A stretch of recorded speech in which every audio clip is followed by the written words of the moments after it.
कि एनसीईआरटी के हवाले से एक अहम इकदाम लिया गया है और जो 12वीं जमात के नताइज सामने आ रहे थे उसमें एक नई तजवीज़ पेश की गई है एनसीईआरटी की जानिब से। इसमें कहा गया है कि न्यू इवाल्वेशन मॉडल जो है वो इसके लिए तैयार किया गया है। जो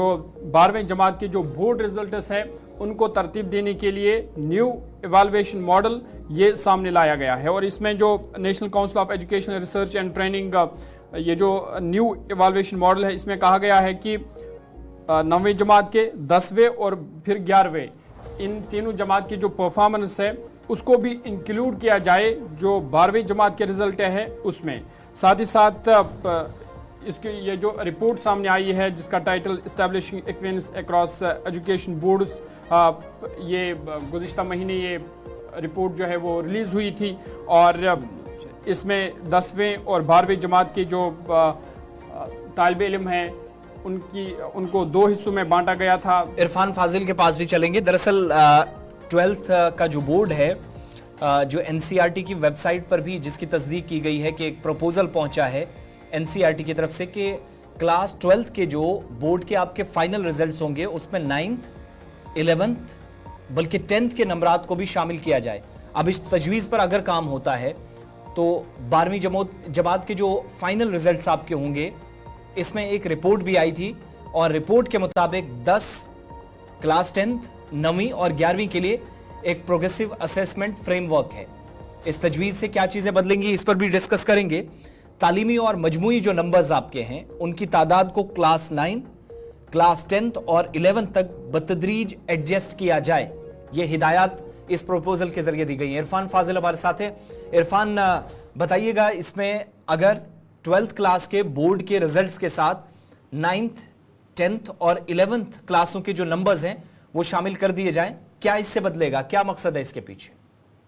बहुत बहुत शुक्रिया आसिफ रशीद। जहां तक national council of educational research and training NCERT का जो ये प्रपोज्ड इवैल्यूएशन मॉडल आया है 12वीं जमात को लेकर, जिस तरीके से आपने भी बताया class 9th and 10th and 11th performances को है इंक्लूड किया जाएगा। मुझे लगता है कि एक टाइटल एस्टैब्लिशमेंट्स होंगी क्योंकि खास तौर पर प्रपोजिंग के साथ साथ एक चेंजेस होंगी और वो चेंजेस जो है एक प्रोग्रेसिव रिपोर्ट जो है अप्रोच करेगी क्लास 12th के रिजल्ट को लेकर, क्योंकि हम देख रहे हैं कि एक नया फ्रेमवर्क है और एकेडमिक ईयर के साथ जब दोनों चीजें जोड़ी जाती है क्लास 12th को लेकर तो रिकमेंडेशंस आई है, मगर साथ ही साथ मैं कहूँगा एक वेटेज जो है खास तौर पर जो मार्क्स का जो वेटेज है वो प्रोग्रेसिव रहेगा क्लास 9 to 12 तक, क्योंकि उसके साथ साथ क्या होगा कि असेसमेंट्स के साथ जो हायर ग्रेड्स होंगे या जितने भी स्टूडेंट्स होंगे उनको फायदा मिलेगा, क्योंकि इंक्रीजिंग मैं कहूँगा असेसमेंट भी है और एडवांसेस ग्रेड्स को लेकर भी है, क्योंकि उनको फायदा भी मिलेगा। और दूसरी बात यह है कि अगर देखा जाए कॉम्प्रिहेंसिव अप्रोच जिसे हम कह सकते हैं, फॉर एग्जांपल बैलेंस किया जाएगा इन सारी चीजों को, क्योंकि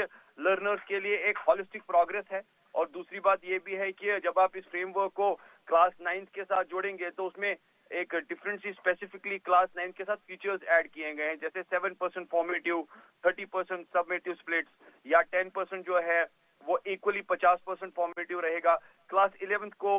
40% जो है फॉर्मेटिव रहेगा, 60% रहेगा। तो इसी तरीके से जो है ये प्रोग्रेस जो है स्टूडेंट्स को लेकर मैं कहूँगा परफॉर्मेंस के साथ जोड़ेगी और क्लास 12th को लेकर एक बेटर सजेशंस के साथ आगे बढ़ाएगी। वेटेज के साथ साथ अगर मैं बात करूँ classroom class 10th and class 12th को लेकर, इसमें HPCS पोर्टफोलियो जो है असेसमेंट जो है वो एक सेल्फ असेसमेंट है, क्योंकि हमने देखा कि टीचर्स की ऑब्जर्वेशन हो, ग्रुप वर्क हो, लेबोरेटरी एक्टिविटीज हो, ये सारी चीजें जो है इन एडिशन है, मगर साथ ही साथ इन इन्वॉल्व प्रोजेक्ट वर्क के साथ अगर इसको फ्रेम वर्क किया जाएगा, पेपर वर्क किया जाएगा, तो मुझे लगता है कि आने वाले टाइम में स्टूडेंट्स को फायदा भी मिलेगा। एक अच्छी असेसमेंट है, मगर अब इस पे काम कितना होता है, ये इम्प्लीमेंटेशन स्टूडेंट्स के साथ कितना जुड़ता है, और क्लास 9 से ही जब आप डेफिनेटली आपके जो मार्क्स जुड़ेंगे या परसेंटेज जुड़ेगी तो 12th के लिए तो फायदेमंद होगा ही, और मैं कहूंगा कि असेसमेंट के साथ एक बड़ा अच्छा पोर्टफोलियो क्लास 12th के बच्चों के लिए हो सकता है। बहुत बहुत शुक्रिया इरफान फाजिल तफसीलात फराहम करने के लिए। ये तो एक बात थी उन तलबा के हवाले से जिनका 12th का रिजल्ट जब आपके सामने आएगा तो 9th 10th और 11th के उसमें नंबरात शामिल किए जाएं या नहीं, इस पर हतमी फैसला होना चाहिए, राय कायम की जानी चाहिए। अब ये प्रपोजल जो है इसके जरिए कहा गया, लेकिन प्रपोजल को किस हद तक दुरुस्त माना जाएगा, अभी एक्सपर्ट कमेटियां बैठेंगी हर एक स्टेट के अंदर, वहां से प्रपोजल पर लोगों के आप कह लीजिएगा कि सजेशंस ली जाएंगी, जिसके बाद कोई हतमी फैसला होगा, क्योंकि कोई छोटा फैसला नहीं है। एनसीईआरटी के तहत जम्मू कश्मीर तक भी आप देखेंगे तब्दीलियां होती हैं और होती रहेंगी। अगर ये होता है तो इससे बदलाव क्या होगा, ये वक्त गुजरने के साथ साथ चीज़ें दुरुस्त साबित करेंगी, लेकिन इस पर तजावीज़ बाकी लोगों से भी इस फ्रेमवर्क के बाद आएंगी। ये आप अभी बहुत सारी चीज़ें देखेंगे।